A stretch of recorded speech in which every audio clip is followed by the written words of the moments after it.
Cornerstone of equality is the right for opportunity, and that's the message that the Windsor Essex Employment Group wants to drive home.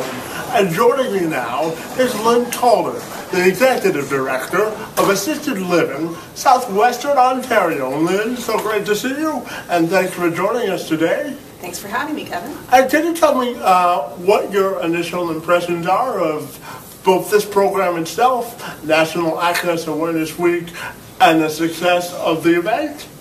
Well, I think the face-to-face program is really an interesting and unique initiative in order to give people the opportunity to come face-to-face with an employment situation and employers, and have those employers at the same time see people who face employment barriers.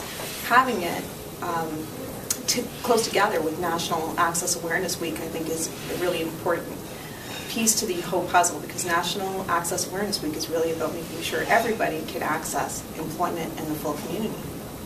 And for the people that participated in this year's program, what are some of the lessons you hope they learned through participating in this type of program?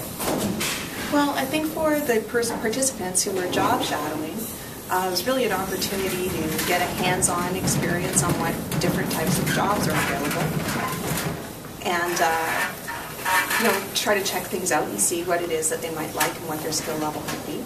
Mm-hmm. And then I think for the employers themselves, they get to see that people who experience barriers, or people who might look a little bit different or speak a little bit more differently, still can do the job.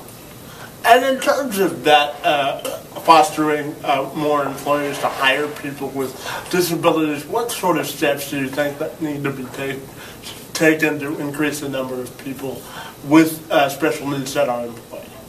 Well, face-to-face is definitely a start, so hopefully there's more initiatives like face-to-face, because I think it's a matter of exposure. People need to get to know each other.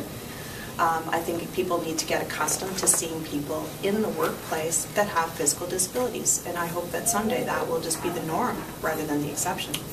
And in terms of getting the word out about the barriers, I know that your organization, Assisted Living Southwestern Ontario, has a program called the Equalability Program.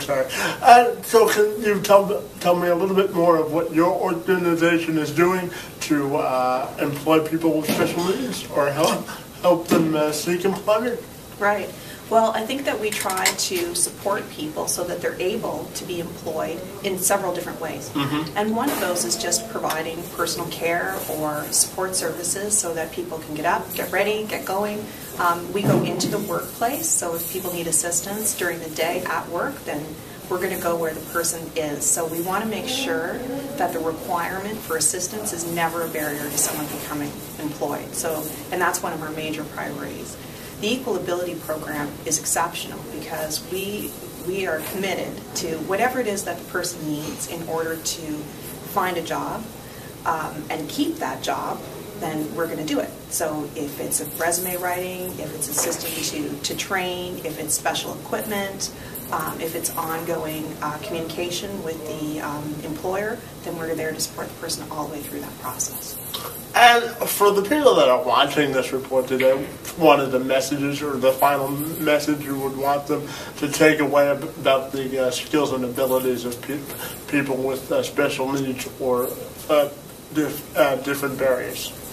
Well, I think that we need to open our eyes, and we need to open our places of employment. We need to open up our society so that it's completely inclusive. And if we are not looking at hiring people with special needs, then that's an entire resource group that goes unutilized, and it's a whole fraction of society that's missed. And I think that that's definitely not advantageous for anyone.